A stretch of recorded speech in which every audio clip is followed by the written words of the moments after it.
Salve, moçada!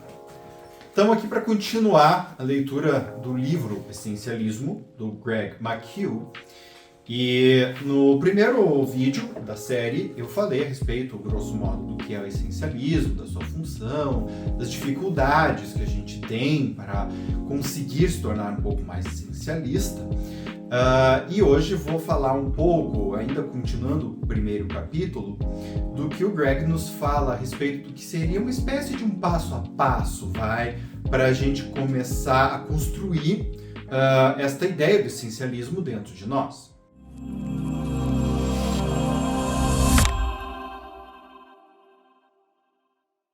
Então, ele vai colocar aqui a questão, por exemplo, do explorar. Em vez de indagar, será que vou usar isso algum dia? Faça perguntas mais exigentes e disciplinadas. Eu realmente amo esta peça? Ela vai me deixar incrível? Uso isso com frequência? Se a resposta for não, eis um candidato à eliminação. Aqui, obviamente, ele está falando de roupa. Mas é interessante como que a maneira pela qual as pessoas organizam o seu guarda-roupa geralmente tem muito a ver com como as pessoas organizam a sua própria vida, né? E isso por quê? Porque os nossos hábitos de organização são nossos e, em geral, embora isso possa parecer meio óbvio, e, em geral, a gente usa o mesmo conjunto de organização para várias coisas diferentes. Então, geralmente, uma pessoa que tem um guarda-roupa, né, todo arrumadinho, meticuloso, tende a ser também mais meticulosa em outras áreas da vida. Já aquela pessoa com o guarda-roupa tudo bagunçado, né, que ela vai simplesmente tacando as coisas para dentro do armário e torcendo para ele não abrir caso uma visita chegue, tende a ser assim também na sua vida pessoal como um todo. Então, o primeiro ponto que ele coloca aqui é explorar. Explorar para quê? Para nós começarmos a nos conhecer em relação à maneira pela qual nós fazemos o critério do que entra, do que fica e do que sai da nossa vida. Eu uso essa peça de roupa? Não. Então por que eu mantenho ela? Né? Às vezes a gente mantém uma peça de roupa porque tá frio, tá inverno e é uma roupa de verão. Então a gente não vai usar, né, uma bermudinha no meio do inverno, especialmente se você mora aqui em Curitiba. Agora, a partir do momento que chega o verão e você usa, legal. Agora, se chega o verão você não usa, chega o outro verão você não usa, chega 3, 4, 5 verão você não usou, você não vai usar mais essa peça, muito provavelmente. Aí a nossa capacidade de dizer tchau, que leva ao segundo ponto. Digamos que você tenha dividido as roupas em pilhas, do tipo manter e descartar, mas está mesmo disposto a pôr a segunda pilha numa sacola para doá-la ou vendê-la? Estudos verificaram que tendemos a dar às coisas que possuímos um valor maior do que têm e, portanto, achamos mais difícil nos livrar delas. Para decidir, faça a pergunta decisiva. Se eu ainda não tivesse essa peça, quanto estaria disposto a pagar por ela? Né? Aproveitando o raciocínio, não basta imaginar quais atividades e iniciativas não dão a máxima contribuição possível para a sua meta, ainda é preciso eliminá-las. Ou seja, não basta eu saber aquilo que eu faço e que não tem valor nenhum, ou que às vezes até mesmo atrapalha, ou que o valor é tão ínfimo que mais me tira tempo do que de fato me ajuda. Eu também preciso, em alguma medida, ter uma ação em relação a isso. E isso é importante de 2 pontos de vista. O primeiro, óbvio, é o ponto de vista prático. A partir do momento que eu paro de executar uma tarefa que é inútil, eu tenho mais tempo livre. O segundo ponto, ele é muito importante também, e é um ponto de vista mais psicológico e emocional, vamos assim dizer.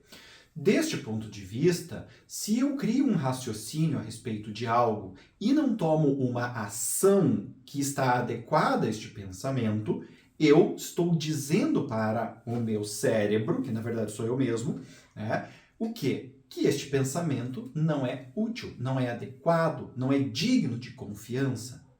E isso gera, geralmente, nas pessoas uma cascata, que é o quê?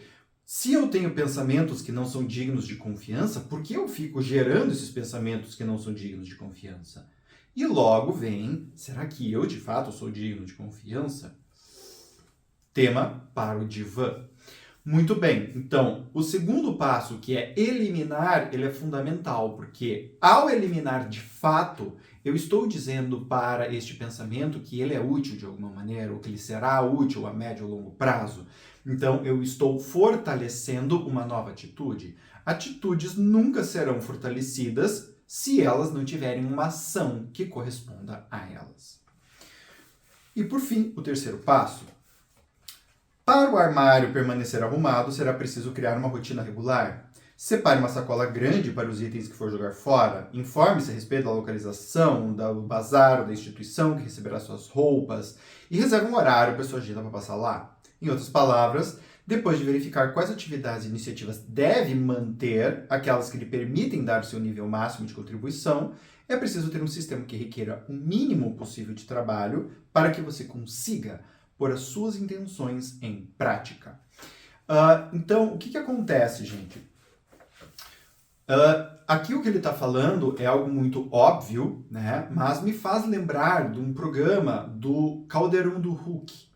No Caldeirão do Hulk, ele tinha um quadro onde ele ia na casa das pessoas, geralmente uma casa completamente avacalhada, não importava quantas pessoas moravam lá, mas era uma casa completamente avacalhada, e ele entrava com sua varinha de condão, né, batendo nos cômodos e transformando toda aquela casa numa coisa linda e maravilhosa, né, com arquitetos e tudo mais. E o que as câmeras mostravam depois era o quê? Era a família entrando, geralmente, oh, que coisa linda, chorando inclusive, porque a casa estava linda e maravilhosa. Pois bem, o Hulk foi muito feliz, na minha opinião, de algum tempo depois retornar a estas casas.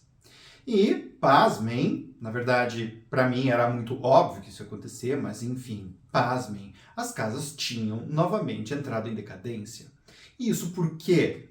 Porque não adianta você pegar uma família que não tem hábito, né, de manutenção da casa nenhum e dar uma casa linda para eles. Em 5 meses, 6 meses, 3 meses, dependendo do quanto isso é forte na família, eles vão avacalhar com tudo de novo, né? Então, este passo do manter, ele é extremamente importante, porque se eu não mantenho, eu não crio hábito. Se eu não crio hábito, de nada adianta eu começar a fazer uma mudança, porque vai ser só jogar o meu tempo fora. Melhor ficar, né, naquele famoso, conhecido, embora desconfortável. Então, entendam, para eu colocar o essencialismo na minha vida, eu preciso começar a ter uma atitude essencialista. Esse passo a passo não é um método comprovado por pesquisa científica que você tem que seguir, porque se você não seguir, você não vai conseguir nunca. É um passo a passo um tanto intuitivo quanto óbvio, que é começar a perceber o que você faz que não serve, jogar isto fora e manter-se sem fazer coisas que são inúteis, fortalecendo mais as coisas que são úteis. Ou seja, fazendo uma metáfora com o guarda-roupa, quando eu compro roupas que eu uso, e se eu percebo que paro de usar algumas roupas, eu rapidamente me desfaço delas. E assim eu mantenho a minha mente, né, sempre limpa e maximizada. Porque a ideia do essencialismo é maximizar a partir do menos, que na verdade, só é menos porque a gente vive numa sociedade obcecada por fazer cada vez mais. Né? Quando a gente vai ver efetivamente as pessoas que têm algum tipo de destaque, em geral elas são pessoas muito focadas, ou seja, elas fazem menos que de fato se torna mais. Porque quando eu me debruço sobre algo, eu posso fazer este algo florescer. Né? Agora, se eu estou preocupado o tempo todo com 1001 coisas, em geral a minha energia se dissipa e eu não consigo absolutamente nada. Isso é como, por exemplo, a ideia de distribuir o dinheiro do rico. Então, por exemplo, um rico que tenha lá 1 bilhão, nossa, é muito dinheiro, vamos distribuir para toda a população. Bom, se a gente vai pegar 1 bilhão e distribuir para uma população, que nem no Brasil, de 200 milhões, né, cada um vai ficar com 5 pila. Ou seja, não vai mudar em absolutamente nada.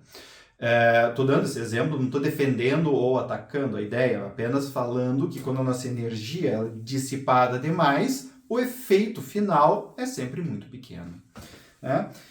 Então, o livro ele vai se basear em alguns, né, esses 3 passos vão ser a estrutura do livro. Então, no primeiro passo, né, obviamente, a gente vai tentar discernir as várias trivialidades do pouco que é vital. Então, essa vai ser a primeira parte do livro. Vocês vão acompanhar aqui porque eu vou ler tudo. A segunda parte do livro vai ser como fazer a exclusão. Eliminar, por exemplo, o que não é essencial significa dizer não a alguém, também ir contra as expectativas sociais. E para fazer isso direito, é preciso ter coragem e delicadeza. Portanto, o essencialismo não exige apenas disciplina mental, mas também disciplina emocional e eu diria também comportamental para não ceder à pressão social. Tá? E, por fim, o livro ainda vai tratar do terceiro passo, que é executar, remover os obstáculos para que a execução quase não exija esforço. E isso daqui tem muito a ver com formação de hábito. Obviamente, como este livro se propõe a você aprender a pensar de uma forma diferente, ele vai, obviamente, se pretender um livro de você formar um novo hábito. Tá? Qual a mentalidade básica do essencialista? Existem 3 realidades sem as quais o pensamento essencialista não seria pertinente nem possível. Ele vai falar sobre isso em vários capítulos, mas vamos lá. O primeiro, escolha individual. Podemos escolher onde aplicar o nosso tempo e energia. Se as escolhas não são feitas, não faz sentido em falar em abrir mão de alguma coisa em troca de outra. E isso daqui é muito importante, especialmente no nosso mundo, em que a gente confunde cada vez mais poder com liberdade. Né? Geralmente, quando eu pergunto para as pessoas o que é ser livre, elas me respondem aquele chavão, fazer o que eu quero, na hora que eu quero, do jeito que eu quero. Ora, isso não tem nada a ver com a liberdade. Isto é onipotência. Porque apenas um ser onipotente, ou seja, um ser que tudo pode fazer o que quer, na hora que quer, do jeito que quer.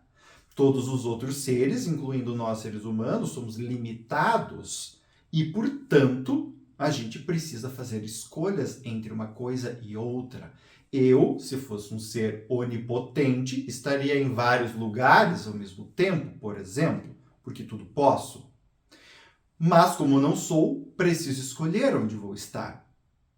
Então, né, a liberdade, ela não tem a ver com eu fazer o que eu quero, na hora que eu quero, do jeito que eu quero. Ela tem, assim, a ver com a minha capacidade de discernir as várias escolhas possíveis e de optar por uma delas, né? Até porque todo mundo sabe que quem faz tudo o que quer na hora que quer, do jeito que quer, na hora que dá na telha, é, na verdade, uma pessoa impulsiva. E não necessariamente uma pessoa livre. Na verdade, uma pessoa impulsiva é exatamente o oposto de liberdade, porque ela não tem poder sobre os seus impulsos, ela está sempre cedendo, né? Sendo aí uma escrava deles.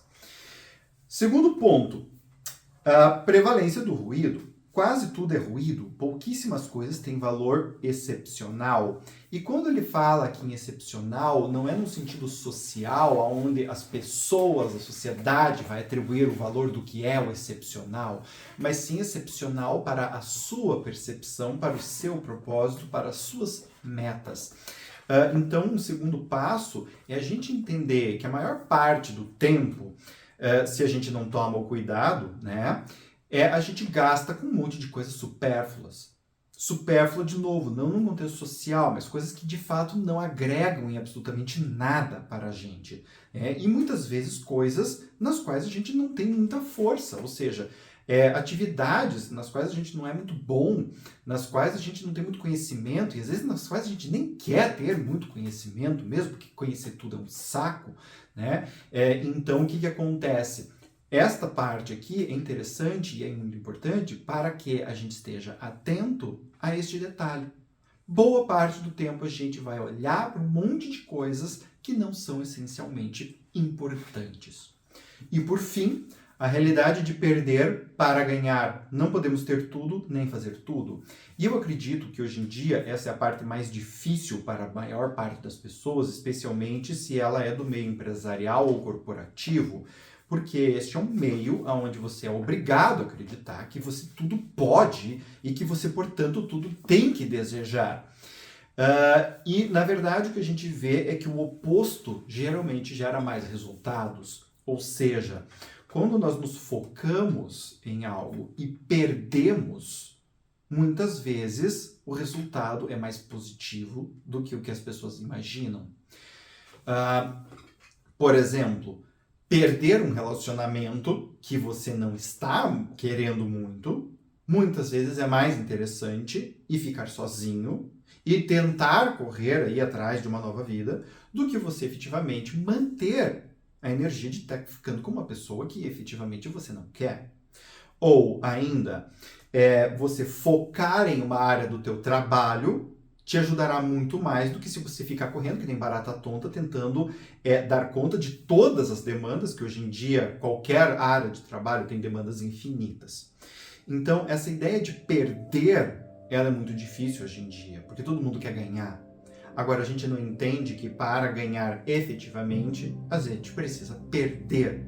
E esta perda, na maior parte dos casos, é na verdade uma perda narcísica, falando do ponto, obviamente, psicológico, que é a ilusão de que eu tudo posso, de que eu tudo sustento, de que eu tudo consigo, e que, portanto, eu sou um super-homem ou uma super-mulher que sempre vai dar conta de tudo. Né? Essa é a maior perda, é a perda mais difícil de dizer, não, eu não dou conta. Ou até, às vezes, algo mais difícil ainda, não, eu não gosto e não, eu não quero.